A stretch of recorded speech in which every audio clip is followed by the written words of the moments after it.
Good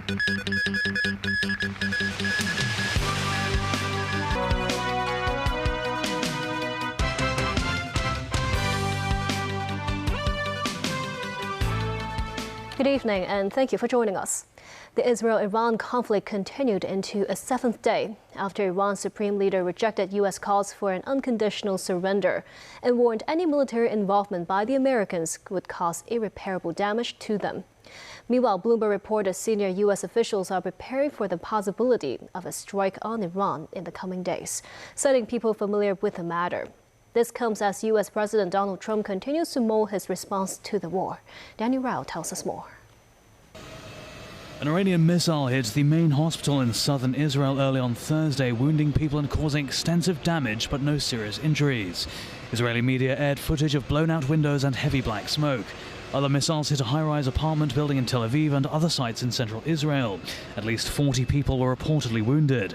Israel, meanwhile, carried out strikes on Iran's Arak heavy water reactor, its latest attack on Iran's sprawling nuclear program. Iranian state television said there was no radiation danger whatsoever and that the facility had been evacuated before the attack. Meanwhile, Bloomberg reported senior U.S. officials are preparing for the possibility of a strike on Iran in the coming days. The report noted the situation is still evolving and could change. Some of the people, according to Bloomberg, pointed to potential plans for a weekend strike. Speaking to reporters, Trump declined to say if he had made any decision on whether to join Israel's campaign. Trump also addressed the matter of Iran's nuclear program. I have ideas as to what to do, but I haven't made a final. I like to make the final decision 1 second before it's due, because things change. I mean, especially with war. Things change with war. It can go from one extreme to the other. Yeah. Well, I don't want to get involved either, but I've been saying for 20 years, maybe longer, that Iran cannot have a nuclear weapon. I've been saying it for a long time. And I think they were a few weeks away from having one. And they had to sign a document. I think they wish they signed it now. It was a fair deal. And now it's a harder thing to sign. Countries around the world are scrambling to evacuate their citizens as the Israel-Iran conflict intensifies. Up till now, more than 300 Chinese nationals, including some Hong Kongers, have been safely relocated to Iran's neighboring country, Azerbaijan. The Chinese embassy in Israel said it will assist evacuees to leave in batches beginning on Friday. Danny Zhou tells us more. The back-and-forth attacks between Iran and Israel entered the seventh straight day despite the calls for restraint.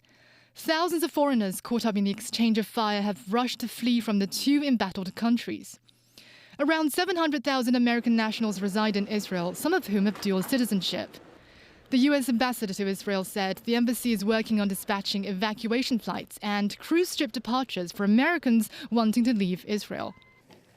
Having activated its civil defense mechanism, the European Commission expects to see over 400 EU evacuees leave Israel from Monday to Wednesday. A spokeswoman said those stranded would have to exit via Egypt and Jordan as the Israeli airspace is closed. French President Emmanuel Macron has instructed government departments to ramp up evacuation efforts and called on people not to travel to Israel or Iran. Japan said it is sending 2 military airplanes to East Africa ahead of a possible airlifting of its nationals from Iran. The Chinese embassy in Israel, meanwhile, said it will organize group evacuations from Israel starting Friday. A notice posted on its social media account said Chinese citizens would be taken out through the Taba border crossing to Egypt by bus. The foreign ministry in Beijing announced on Thursday that over 1,600 Chinese citizens were evacuated to safety from Iran and several hundred from Israel. Chinese ambassador to Azerbaijan, Liu Mei, welcomed the first batch of Chinese evacuees from Iran Tuesday night. She noted these include staff members of Chinese institutions, overseas students, migrant workers, as well as a number of Hong Kong compatriots. They were all taken good care of, the envoy said, adding the embassy had prepared bus and accommodation for them. But some Chinese nationals opted to stay amid the looming war. The international humanitarian law that we urge both parties to comply to the international humanitarian law to respect and protect our frontline humanitarian workers. We are also urging different parties to try to really protect the civilians' life, to scale down the violence and the conflict that are affecting the general populations. Danny Zhou, TVB News. The Security Bureau has issued the black outbound travel alert for both Iran and Israel, urging residents to avoid all travel to the two countries. As of 5 p.m., the Immigration Department said 19 Hong Kongers reached out in the two Middle Eastern countries, as well as in Jordan. So far, 16 had left safely. Authorities will keep in touch with the remaining 3. Those who need help could contact immigration authorities via the hotline 852-1868 or get in touch with local Chinese embassies. The U.S. State Department is restarting the suspended visa process for foreign students, but all applicants will now have to unlock their social media accounts for government review. The State Department said authorities will be looking out for posts and messages that could be deemed hostile towards the United States. In a notice made public Wednesday, the department said it had rescinded its suspension of student visa processing, but said new applicants who refuse to set their social media to public may be rejected. The University of Hong Kong climbed up to 11th place in the latest rankings by international higher education analytics firm QS, with 4 other local universities having placed among the top 100. This makes HKU the top-ranked university in the nation. Timothy Lee tells us more. Covering more than 1,500 higher education institutions from around the world, QS University rankings are based on 9 categories consisting of academic reputation, the proportion of international faculty and students, as well as research citations. Massachusetts Institute of Technology, or MIT, retained its top position on the list. Compared with last year, the University of Hong Kong rose by 6 spots from 17th to 11th place, setting a new record. The Chinese University of Hong Kong, the Hong Kong University of Science and Technology, the Hong Kong Polytechnic University, and the City University of Hong Kong were all placed among the top 100 universities globally. 5 mainland universities were placed among the top 50, with Peking University positioned at 14th place, while Tsinghua University was ranked 17th. In the categories of international faculty and student proportion, HKU achieved a full score of 100 points. QS said the overall improvement rate of the city's universities reached 71%, the highest in Asia. The university analytics firm particularly praised CityU for its research citation rate, which was ranked 2nd globally just behind Harvard University. But Hong Kong's higher education institutions suffered a drop in score in the area of international research networks. The Education Bureau held the international reputation of the city's education system and stressed it reflects Hong Kong's attractiveness as a hub for global talent. Timothy Lee, TVB News. Xia Baolong, director of the Hong Kong and Macau Affairs Office, continues on the 2nd day of his visit to the city. He met with representatives from higher education institutions and visited the Kai Tak Sports Park. Xia was seen waving as he arrived at the central government offices this morning. Beijing's top official overseeing the city's affairs met with a number of local leaders from political parties and organizations, including chairman of the Democratic Alliance for the Betterment and Progress of Hong Kong, Gary Chan, and Hung Yee-Kuk chairman Kenneth Lau.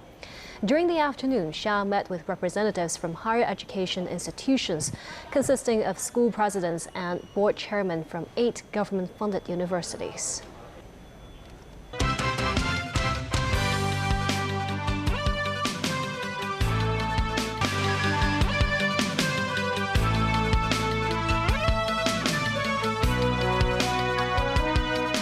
Welcome back. Relations between Thailand and Cambodia suffered a major blow on Wednesday after a telephone conversation between Thai Prime Minister Paetongtarn Shinawatra and former Cambodian Premier Hun Sen was leaked. Ties between the two neighbors are at their worst in more than a decade after a row over border territory that has sparked fears of military confrontation. This as Thailand's second largest party in the ruling coalition, the Bumja Thai Party, withdrew from the government, building pressure on her to resign. Tracy Furness has more. Several thousand Cambodians marched on Wednesday at a unity parade in Phnom Penh to support the country's frontline forces during an ongoing border dispute between Thailand. Under the morning sunlight, vast crowds walked around a kilometre to the Independence Monument in the country's capital. Many were holding Cambodian flags and singing national songs.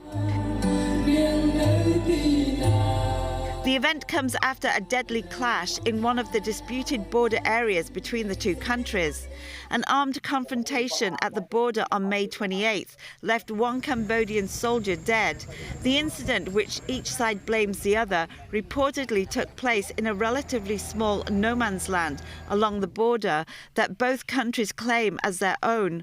Earlier this week, Cambodia said it would stop importing Thai fruits and vegetables. Phay Tong Tam later told reporters her conversation with Hun Sen was part of a negotiation tactic, and she has no problem with the Thai army. I won't be talking privately with him anymore because there is a trust problem, she said. Tracy Furness, TVB News. A chef at a Buddhist monastery on Lantau Island was sentenced to 160 hours of community service after he wrapped the heads of 2 dogs with nylon bags before abandoning them in the wild. The 2 dogs were found 1 month after they were abandoned. The police subsequently arrested a chef who worked on the island's Polin monastery. 65-year-old Ng Sing Yu pleaded guilty to 3 counts of animal cruelty.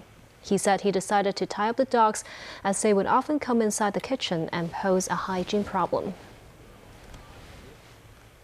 The latest research from the Chinese University of Hong Kong found that, contrary to public perception, Hong Kongers' travels up north did not mean much less local spending in retail and catering industries. But the research team admits lifestyle-related service sectors faced the most pinch, urging the government to provide more relevant support. Through analysis of data from the Census and Statistics Department alongside a data model from Chinese e-wallet platform Alipay Hong Kong, the research from the Department of Economics at CUHK found that Hong Kong residents' expenditure in mainland China has not crowded out their spending in the SAR. This as half of residents' spending up north focus on lifestyle services including beauty, massage and hair salon-related services, while only 12% of their local expenditure were spent on such services. Alipay Hong Kong data also revealed Hong Kong residents' local consumption is largely concentrated on retail and F&B related sectors, but their relevant purchases on the mainland only accounted for 12%. We asked the research team why there is a disconnect between public perception and the data, especially with a string of recent closures of chain restaurants and businesses. Consumption on some specific sectors is going down, but there is internal structural change going on within Hong Kong service sector. So that has nothing to do with mainland Hong Kongers traveling to mainland, spend a lot of money there. The Department of Economics at CUHK also hopes to collaborate with other e-wallet platforms beyond Alipay Hong Kong in order to obtain a broader range of data that reflects a more comprehensive picture of consumption patterns. Tomorrow marks the 6th International Horseshoe Crab Day, dedicated to the conservation of one of Earth's oldest species. Now facing the threat of extinction, the Ocean Park Conservation Foundation has teamed up with the Chinese University of Hong Kong and City University of Hong Kong to develop cutting-edge technology to protect them. Miriam Lynch reports. The Ocean Park Conservation Foundation is now halfway through a 2-year pilot program at the Hapak 9 mudflat to develop drones and artificial intelligence for horseshoe crab population surveys. With a size of just 0.5 centimeters, juvenile horseshoe crabs are incredibly difficult to spot by the naked eye, making it hard to monitor population growth and health. But with the threat of extinction looming, from pollution lowering survival rates to coastal developments contributing to habitat loss, these population surveys are vital to conservation. The pilot program has a solution, using drones to first collect images of the mudflats, which are then processed using AI algorithms trained to identify the characteristics of crabs and their burrowing behavior. With this method, a single researcher can survey the 100,000 square meter mudflat in just 30 minutes. However, concerns over accuracy remain. When the crabs are foraging, they actually have half of their body buried in the mud. So that means you have to train the AI to know actually an animal which is a horseshoe crab, but only have half of the body, right, stick out from the mud. So that means we need a lot of training. The team says they hope to continue improving the system's accuracy above its current rate of 90%. The technology is also helping researchers monitor the effect of environmental factors such as temperature and chlorophyll levels on reproduction in order to target conservation efforts and promote population growth. International Horseshoe Crab Day serves as a reminder for the importance of protecting the species and its local habitat.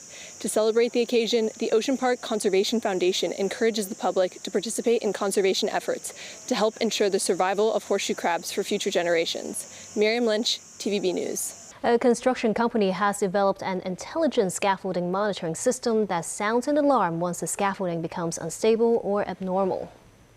Being the city's pioneering intelligent scaffolding monitoring system, the device will be in use at a construction site in Kutong North. By incorporating artificial intelligence and sensor technology, the monitor will scan the scaffolding once every 5 seconds. Once discrepancy is detected on the sensor wire or the scaffolding has a tendency to lean, alarm will be sent out to alert the site's safety managers. The company believes the new technology can reinforce the safety of the scaffoldings, thus reducing industrial accidents. And that's the news. Thank you for watching.